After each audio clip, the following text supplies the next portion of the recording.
sur la base même du titre, le déclin de l'AES et les colonels autopromus. Moi, j'allais aussi ajouter à cela la décadence complète même d'une illusion. Et je ne sais pas si les gens me disent que je dis la décadence d'une illusion. Ça veut dire, la décadence en elle-même est déjà catastrophique. Mais quand ton illusion, ce que tu pensais ou que tu voulais que ce soit une vérité devienne encore un gâchis en tes mains, ça veut dire que tu as profité d'une double perte. Et la question, on peut donner la conclusion en un seul mot. L'Alliance des États du Sahel qu'on appelle l'AES, mais que nous aimons beaucoup appeler l'Association des États en souffrance du Sahel, n'aura été qu'un échec. Mais au-delà de l'échec, c'est aujourd'hui la promotion de la mauvaise culture, comme ce qu'on vient de voir, où c'est le Burkina qui fait rentrer des armes en Côte d'Ivoire pour attaquer. Ça s'est passé aujourd'hui. Les discours populistes, les réalités calamiteuses qu'on avait l'habitude de voir au Moyen-Âge. On a vu des Burkinabés manger de la chair humaine. On a vu des gens au Mali en train de dire aujourd'hui, voilà ce que Wagner nous fait ici. Et on n'a jamais vu des populations aussi souffrir autant qu'avec l'avènement de l'AES. Mais cette AES, pour vous dire en vrai, c'est quoi? C'est en fait une association de brigands. Le 16 septembre 2023, ils se réveillent un matin et ils trouvent que eux ne peuvent plus accepter que la CEDEAO leur dise on ne peut pas prendre des valeurs qui font honte à l'humanité comme les coups d'État, la violence, et venir au pouvoir et puis essayer de se jouer du peuple. Si on veut que le monde respecte nous les Africains, il faut que nous-mêmes nous respectons. Et donc il y a certaines choses, il ne faut plus qu'on fasse ça. Et donc eux disent, nous on n'est pas d'accord avec ça. Et comme on n'est pas d'accord avec ça, le 16 septembre 2023, ils disent qu'ils ont créé l'Alliance des États du Sahel. On demande, mais pourquoi vous avez créé ça? Et ils disent, non, non, non, c'est pour mutualiser nos forces, c'est pour mettre nos forces ensemble. Là, quand les djihadistes vont venir nous attaquer, là, on va pouvoir se débarrasser d'eux. Et quand c'est comme ça, là, nous, on va lancer un nouveau modèle pour montrer que l'Afrique peut se prendre en charge. Ah oui, ils avaient promis un bel avenir au peuple.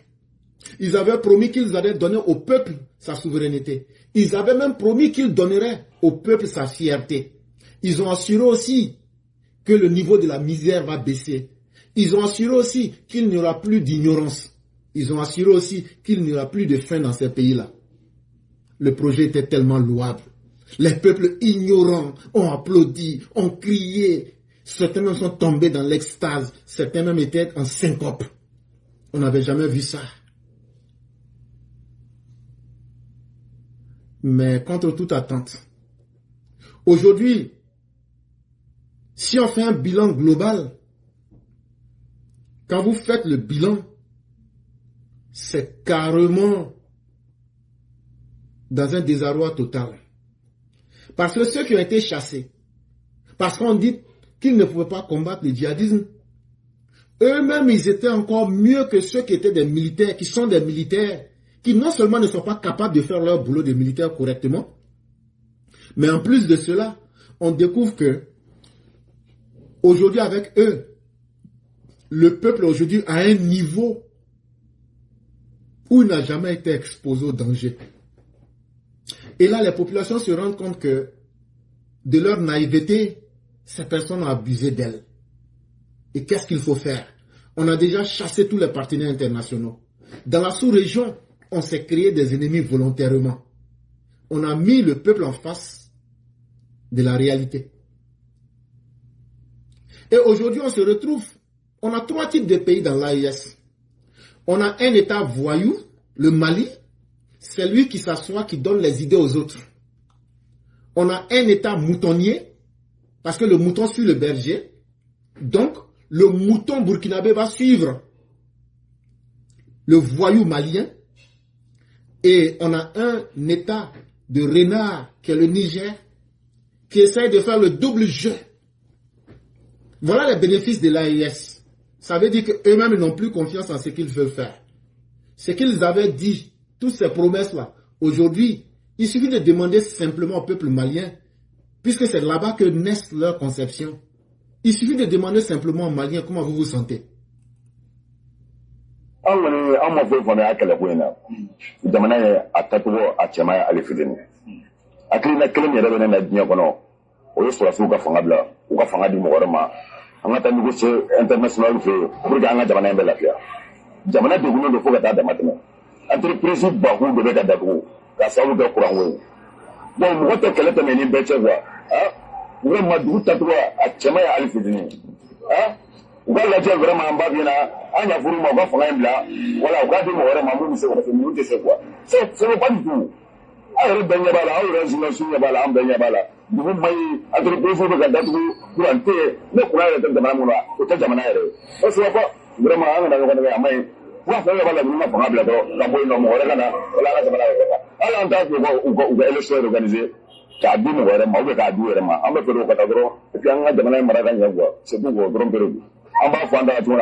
Et donc vous aurez entendu, on peut même arrêter là déjà. Et celui qui parle là, on peut tout dire. Nous, on peut s'asseoir derrière des ordinateurs, raconter ce qu'on veut. Mais ce que les Maliens qui vivent la situation disent là, c'est le bilan qui est là. Ils disent qu'en réalité, ces hommes entrés n'ont été que des gens qui ont abusé de leur naïveté et qui se sont mis dans un schéma où c'est une vie de luxe qu'ils mènent. Et aujourd'hui, le peuple aujourd'hui regrette les temps passés. Ils auraient même préféré les vieillards de Moussa Traoré, du temps de Moussa Traoré, et donc l'échec il est patent. Mais ce n'est pas tout. Vraiment désolé.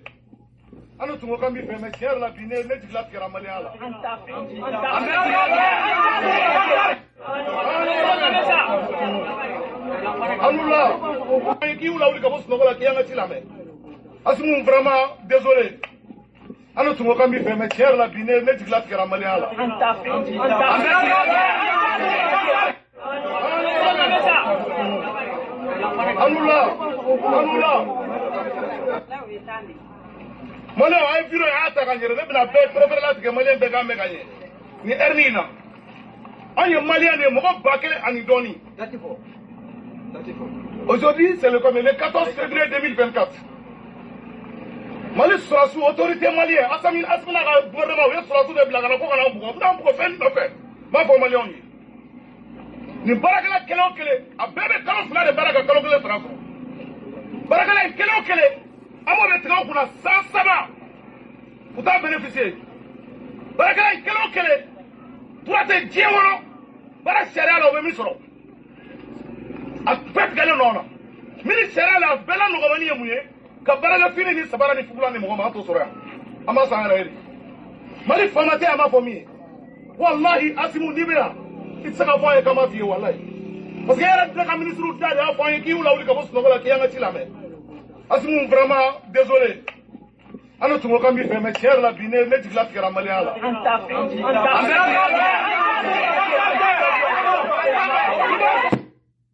Donc vous avez entendu, ce n'est pas moi qui invente les faits. Assimi, nous avions dit que nous t'aimons et que nous te soutenions.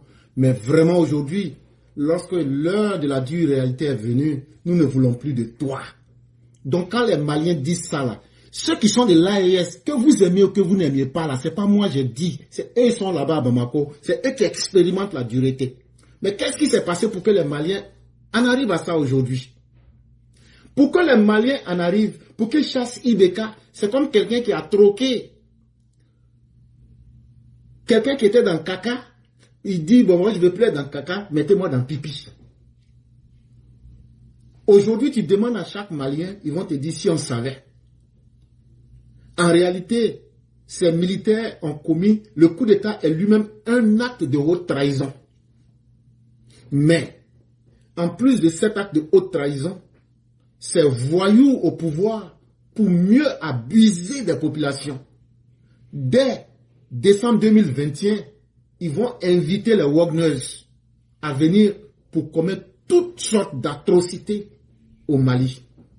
En mai 2022, l'organisation qui permettait qu'on appelait le G5 Sahel pour protéger la population, et cette organisation qui comprenait Interpol pour pouvoir traquer les grands bandits, ils disent non, non, non, nous on n'a même plus besoin de vous. Nous on veut directement que le banditisme prenne le pays. En novembre 2022, ce sont ces mêmes autorités-là, vous n'avez pas les moyens de vous protéger, mais vous avez demandé à l'opération Barkhane de quitter le Mali. L'opération Barkhane, c'était une opération militaire pour aider le Mali. Le 31 décembre 2023, vous avez dit à la MINUSMA, c'est-à-dire la mission des Nations Unies militairement parlant qui était là pour aider le Mali, vous avez demandé que ces gens-là quittent. Le 25 janvier 2024, vous avez annoncé que vous rompez les accords d'Alger. Je suis en train de vous montrer toutes les erreurs que vous avez eu à faire. Et aujourd'hui, les conséquences, là, ça tombe sur vous. Si vous n'aviez pas rompu les accords du 25 janvier, d'Alger, si vous n'aviez pas rompu ces accords le 25 janvier 2024, ce qui s'est passé à Tinzouaten ne se serait pas passé. C'est moi, je le dis. Parce que vous n'êtes pas intelligent. Parce que vous ne prenez pas les faits pour les mettre ensemble. Vous aviez pensé que votre première industrie, qui est votre grosse bouche, une fois que vous ouvrez vos bœufs pour parler, ça va impressionner les gens. Mais sachez que vous aviez pensé qu'en vous retirant de toutes les organisations, cela allait vous protéger. Mais dès le 28 mars 2024, il y a Human Rights Watch qui sort des rapports contre vous. Où c'est l'armée malienne avec les Wagners qui sont en train de massacrer la population. Et donc on se retrouve aujourd'hui. Le Mali et l'AES n'ont jamais bénéficié d'un isolement aussi international aussi intense, mais aussi les populations qui se retrouvent dans une très grande souffrance. Et c'est là que vient le mérite de tout le nom, l'association des États en grande souffrance. Aujourd'hui au Mali, si vous parlez du chômage, les différentes vidéos qu'on a jouées, les Maliens vous disent qu'on n'a jamais souffert autant et qu'on n'a jamais vu ça. En même temps qu'il n'y a pas de travail, en même temps que les écoles sont fermées, en même temps qu'il n'y a pas d'activité économique, en même temps, on envoie des mercenaires, des criminels pour abuser gravement du peuple à travers les Wagners. Et ça, lorsqu'ils sont allés reprendre Kidal, demandons aux populations de Kidal ce qui s'est passé là-bas. Entre-temps, comme je vous le disais, c'est le Mali qui voulait se jouer ce pays de l'AES qui allait pouvoir guider les autres. Mais aujourd'hui, le bilan est plus que catastrophique. Ne parlons pas du Burkina. Ça, c'est une autre étape dans la décadence totale. Aujourd'hui, le Burkina, qui est un pays très familier au coup d'État, est aujourd'hui dirigé par des incapables, des brigands, des voyous. Et je peux vous le dire aujourd'hui, même si le Moro Naba même parle aujourd'hui, ils vont le prendre pour le mettre au front. Même le Moro Naba, s'il parle, ils vont le prendre et puis ils vont le mettre au front. Des véritables criminels. Et chaque jour que Dieu fait, ce qu'on voit de ce pays-là, ce sont des vidéos qui humilient l'homme en tant qu'entité. Les djihadistes aujourd'hui peuvent prendre n'importe quelle partie du Burkina. Aujourd'hui, qui ne se souvient pas des attaques de Bassar Logo? Qui ne se souvient pas de l'attaque des camps militaires dans tout le pays? Aujourd'hui, là, l'échec en premier, c'est qu'aujourd'hui, ceux qu'ils étaient venus combattre, c'est eux-mêmes aujourd'hui qui négocient aujourd'hui avec ces personnes. Alors que c'est ce qu'ils avaient dit qu'ils ne feraient pas. Quant au cas du Niger, lui, il a vite compris que les choses ne seraient pas faciles pour lui. Et donc le Niger essaye de faire du jeu de la souris et du chat. Mais allons rapidement pour ne pas perdre le temps aux gens. Sur le plan sécuritaire, aujourd'hui, là, les États de l'AES connaissent une insécurité qui va même menacer toute la sous-région. Aujourd'hui, voilà des États qui sont complètement désintégrés. 90% du territoire malien est pris. 80% du territoire burkinabé, le Niger, ça c'est notre histoire. Et donc ça fait qu'aujourd'hui il n'y a pas d'école. Ça fait que l'agriculture, toutes les activités civiles, non. Ce qui prospère dans les pays de l'AES, ce sont les activités criminelles. C'est-à-dire que si tu n'incorpores pas un groupe armé, tu ne vas pas pouvoir t'en sortir. Et donc c'est ce qui a favorisé les guerres entre les communautés. Quand vous entendez que les Dogons ont été attaqués, ou même les Peuls ont fait des choses, il y a ça aussi. Parce que quand l'État est incapable de protéger ses populations vont se faire elles-mêmes confiance et utiliser leurs propres moyens. Et donc, quand chaque communauté se donne les moyens de se protéger, mais quand il y a la famine et la pauvreté, qu'est-ce qu'on fait? On attaque les communautés qui sont à côté. Et c'est ce qui fait aujourd'hui que sans le savoir, en plus du djihadisme, les pantins et les brigands qui ont pris ces pays-là ont fait augmenter le niveau de violence entre les populations aujourd'hui. Mais eux, ils sont cachés à Bamako, ils sont cachés à Ouagadougou, et ils sont cachés à Niamey. Et ils laissent les populations face à leur triste sort. Et les populations sont déboussolées. Et elles ont perdu toute confiance en ces États s'ils existent encore. Et sur le plan économique, ce n'est pas à moi de vous le dire, tout est au ralenti dans ces pays-là. Demandez aux fonctionnaires de ces pays-là qui sont ceux qui reçoivent leur salaire correctement. Et depuis que ces minables sont là, il y a eu quel programme d'investissement pour permettre au pays d'aller de l'avant? Il n'y en a pas. Les opérateurs économiques ont fui le pays parce que ces militaires brigands ne font que les rançonner. Et la population elle-même aujourd'hui, chaque jour qu'elle se réveille, les prix des produits ne font que s'envoler. Et ça, ce sont des choses que tout le monde sait. Et ça ne se cache pas. Et c'est tellement malheureux que sur le plan politique, aujourd'hui, ces pays-là se sont mis en dehors du droit international. Et donc, ces pays sont en train de patiner dans leur propre chaos. L'AES, ça a été vraiment un échec, mais ça a été surtout la chronique d'une instabilité programmée par des militaires que j'appelle ici des voyous en treillis, qui ont désorganisé les institutions de tous les pays, qui, eux, l'indépendance qu'ils avaient promise à ces populations-là, c'est devenu de l'esclavage. Et eux-mêmes, ils se sont choisis un nouveau maître, la Russie. Et la Russie qui ne les voit que comme des animaux de compagnie. Et donc, finalement, même dans ces pays sur le plan institutionnel, comme dans le cas du Mali, c'est un vide juridique depuis le 26 mars 2004. On n'organise pas d'élection, mais en même temps, si on ne veut pas qu'il y ait de coup d'État. Et ça doit être une leçon pour tous les autres pays qui pensent que choisir la voie du banditisme et du désordre, ça peut aider. On vous dit que c'est une expérience qui n'ira pas loin. Et donc, ne tombez pas là-dedans. Et donc, vous allez voir qu'en termes sécuritaires aujourd'hui, quand vous n'arrivez même pas à protéger vos institutions, comme ce qui s'est passé le 16 septembre 2024 à Bamako, où on a vu l'avion présidentiel avec des institutions être attaquées. Cet homme met le feu au réacteur du Boeing présidentiel malien sur le tarmac de l'aéroport de Bamako. Ces images ont été filmées par le groupe de soutien à l'islam et aux musulmans, affilié à Al-Qaïda. Le groupe djihadiste a mené le mardi 17 septembre une double attaque dans la capitale malienne, autour de l'école de gendarmerie et à l'aéroport Modibo Keïta. Il est 5h30 du matin. L'école de gendarmerie est prise pour cible par les djihadistes et incendiée. Les images, vérifiées par Le Monde, montrent plusieurs corps calcinés. Vers 11h, l'état-major prend la parole sur place et indique que la situation est sous contrôle. Des assaillants présumés sont exhibés à la télévision. L'état-major évoque alors quelques pertes en vies humaines. Mais un officier malien, contacté par Le Monde, parle d'une 60aine de morts. Les djihadistes, eux, revendiquent avoir tué plusieurs centaines de personnes. Une source militaire malienne explique au Monde que cette attaque contre l'école de gendarmerie était un moyen de neutraliser ces unités spéciales pour les empêcher d'intervenir sur le vrai objectif des terroristes, l'aéroport. Dans la matinée, les djihadistes attaquent l'aéroport. Sur ces images, on peut voir des combattants tirés au hasard dans le pavillon présidentiel et incendier un hangar. Précisément ce hangar sur cette image satellite capturé quelques heures avant l'attaque. On aperçoit également l'avion présidentiel pris pour cible. Des tirs sont échangés jusqu'à un retour au calme en fin d'après-midi. Cette double attaque intervient 2 mois après la défaite de la junte au pouvoir à Tinzawatine, dans l'extrême nord du Mali. Les rebelles Touaregs y ont tué 47 soldats maliens et 84 mercenaires de Wagner. Bonjour à toutes et à tous. Regardez, écoutez très bien cette vidéo-là.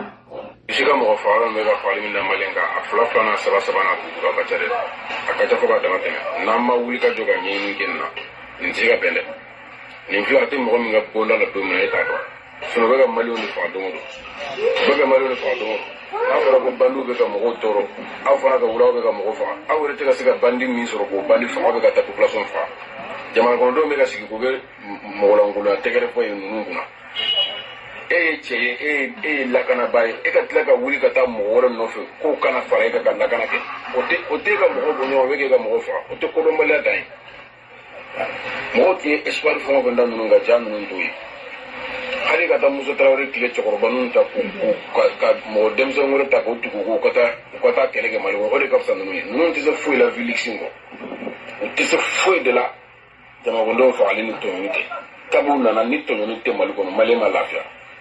Sokoronaw ni wula kɔnɔ Malien tɔɲɔna fo ka dama tɛmɛ Malien dɛsɛlen tɛ kamalen na cɛba duman tama de bɛ Mali kɔnɔ ni b'u se ka fini ta ka marifa ta ka taa kɛlɛ kɛ aw b'o to yen ka taa dorogutalaw ni minɛnw mɔgɔ fagala kɔrɔw bɔlen kaso la a bɛ t'olu cɛ ka n'u bila jamana kɔnɔ u bɛ ka jamanakɔnɔdenw bɔrɔnɔ ka taa fɛ nin ye fɛn de ye a tɛ mɔgɔ min ka bonda la don min na o ta i t'a dɔn a t'i tɔɔrɔ nka don min na n'u y'i balimakɛ faga ou y'i fa faga o don min na i b'a dɔn ka fɔ min don. Voilà, parce que donc Maliens, Africains, vous avez très bien entendu. Vous avez très bien entendu. Maintenant, il y a une autre, enfin un vrai patriote, un patriote sincère, un vrai Malien. Parce que quand tu aimes le Mali là, tu dois être touché, tu dois être énervé, tu dois être meurtri, tu dois avoir de la compassion pour ton frère malien qui se fait tuer. Parce que le Mali, là, c'est pas pour toi, c'est pas pour ton cousin, c'est pas pour ton neveu, c'est pour nous tous. Que ça te plaise ou non. Donc, il y a un vrai patriote, un vrai Malien sincère qui est révolté par ce qui se passe actuellement au Mali. Par le fait que ces mercenaires russes, au lieu de venir appuyer les interventions militaires des militaires maliens, c'est eux-là même qui commettent les exactions sur les Maliens, les populations civiles maliennes et sur les militaires eux-mêmes. Ils font acte de racisme sur ces Maliens-là, sur ces militaires maliens et sur les populations civiles. Ils nous voient comme des animaux en gros, quoi. Ils nous voient même pas comme des êtres humains. Et puis moi je me pose une question même là. Nos militaires là-haut, c'est des incapables ou quoi? Je vous demande, c'est des incapables ou pas? Pour que chaque fois, les autres partenaires, les autres nations avec qui le Mali co-travaille là, soient obligés d'envoyer d'autres militaires pour les appuyer. Ils peuvent pas les former ou bien leur donner des armes pour que l'armée malienne elle-même reconquiert le territoire, rétablisse l'ordre, ou bien en finisse avec le terrorisme, hein, et dialogue avec ceux qui veulent diviser le pays en deux, hein. Il faut que ce soit d'autres personnes, d'autres militaires qui viennent faire le boulot à la place des Maliens. C'est bizarre ça. C'est bizarre ça, c'est pas normal. Hein. C'est des incapables ou quoi? Dites-moi la vérité, c'est des incapables ou quoi? Je trouve cette histoire-là trop bizarre. C'est toujours en fait ce système de domination, ce système de collaboration illégale là, qui persiste en fait. Que ce soit un partenaire français, un partenaire américain ou un partenaire russe, c'est ça qui est la vérité. C'est ça qui est la vérité. Sinon, ces militaires maliens, c'est des hommes ou bien c'est des omelettes? C'est des avortons. Dites-moi, c'est des hommes ou des omelettes? Ils sont incapables de reconquérir le territoire septentrional du Mali ou quoi? Ils sont incapables de rétablir l'ordre. Et normalement, ils sont censés connaître le territoire malien plus que les étrangers, puisque c'est des Maliens. Les Noirs, là, ils sont censés le connaître, ils sont censés être formés pour ça. Pourquoi on a besoin de ramener des voyous, des indésirables d'une autre société qui viennent foutre le bordel chez nous, qui viennent exprimer leur sauvagerie, leur barbarie dans notre pays, tuer des femmes, violer des femmes, tuer des civils, hein? Même le fort de Kidal là, même là, c'était pas les Russes là qui sont passés avant que les Maliens ne passent. Ça, c'était une manière de montrer, c'est un acte de mépris qu'ils ont vis-à-vis de l'armée nationale. C'est ça. Elle est républicaine ou pas, notre armée? Hein? Cette histoire-là n'est pas claire. Hein? Et donc, après tout ce que vous avez entendu, maintenant, laissons tout ce qu'on a dit. Ce qui est là, vous avez vu que ceux qui ont parlé, ce sont des Maliens. Et donc là, je ne peux pas être plus heureux de leur bonheur qu'eux-mêmes. Ils ont dit la vérité, vous avez entendu. Et c'est ça les bénéfices de l'association de l'AES. Et donc, quelqu'un par idiotie pourrait dire, mais tout ce que tu dis c'est faux, il n'y a pas de problème. Je dirais à cette personne-là, si ce que j'ai dit est faux, n'est pas vrai, je prie Dieu pour que le bonheur que vous vivez actuellement, là, Dieu n'a qu'à augmenter ça beaucoup comme ça. Vous savez, ce que vous vivez actuellement, c'est une belle vie, non? Dieu n'a qu'à augmenter ça en puissance illimitée. Si tu arrives à répondre à ça, là, je vais comprendre que vraiment, tu es un habitant des enfers. Mais entre-temps, c'est comme je le dis, si on parle de ces États en défaillance, c'est pour donner une leçon à ceux des Ivoiriens qui sont là et qui disent qu'il faut qu'on déstabilise le pays. Ceux qui ont déstabilisé leur pays, là, vous entendez ce qu'ils sont en train de dire aujourd'hui. Une chose est de déstabiliser un pays, mais une chose est d'encaisser les conséquences. Et c'est à l'heure du bilan pour encaisser les conséquences là. C'est là où vous allez vous mordre vos doigts jusqu'à croquer les os de vos doigts. Et donc là, on va terminer ici avec un autre Malien qui dit depuis l'époque de la colonisation, eux n'avaient jamais souffert comme ça. Et qu'aujourd'hui, là, leur souhait là, c'est que le Mali puisse se désintégrer pour qu'ils puissent aujourd'hui se sentir, ceux qui vont vivre vivants, ceux qui doivent périr périront. Et voici ce qu'il disait ici. Donc, il y a un courant de Bamumbi to Kuran Watina. Il va calmer. Bakalama. Ah ouais. Avec la décondosema. Faut qu'à t'aimer. Ne savons pas mener. Jamanani. Ankachi. Sabra ou Kassa. Balbara ou Polo. Ba Allah. Et tu vas du mettre. Behere là. Ma petite Kuran Tigera. Est-ce que Kuran Karanka Tigera? Pourquoi Tigerila? Ankati menumba kuna ankati kabalo baka kabalo sabra ka sabuli baka ko buri menu marana ko lube hereso mais est-ce qu'il y a frère on ta banalo odi afray ni ne ka odi afray parce que moi je suis né le 29 mars 1949 ma delga ni nyoko ndewuye ma delga ni nyoko ndewuye ay ma ye amakinya voilà jay même be ka fi odi ni mais pour ami tigali munge iko kwa jamana ci ni jamana ndu cira kololo mu misika nana mato don ngami ka fura nyini kurangola est-ce que ni watina abi de kunyenze imagine ngarewa o membe fe nyawde fi jamana ci foka ni akene bi bate ate si here law parce que here te jamana ino here talo ay here talo ebe jombe mo kelen membe hani mbaro here tala aci mo babal kaci amaci kabawa Amachikaba. J'en Chilendo. Voilà, Kamboufo. Et donc, entre-temps, Vladimir Poutine est là, il n'a jamais pu envoyer les centrales nucléaires, il n'a jamais pu envoyer le blé, il n'a jamais pu envoyer le bonheur. Et donc, le nouveau maître n'a pas répondu aux attentes. Et donc, c'est ça le résultat de l'AES. Et c'est là que je vais m'arrêter, en espérant qu'il y a des Haïtiens qui vont monter pour venir nous dire le contraire. Et donc, je vais laisser la parole. Merci à tous ceux qui nous suivent en ce moment sur TikTok et à tous ceux qui sont sur Facebook, puisqu'en ce moment même, j'ai fait passer cette partie-là sur Facebook. Si vous nous suivez, sachez que nous sommes actuellement sur TikTok. Vous venez sur TikTok, les EPV éclaireurs, et vous allez pouvoir suivre le débat, participer et interagir. Et il y a eu de très belles choses. On a beaucoup parlé de Tidiane Thiam aujourd'hui. On a démontré à partir de l'article 55 pourquoi il ne peut même pas être candidat en Côte d'Ivoire.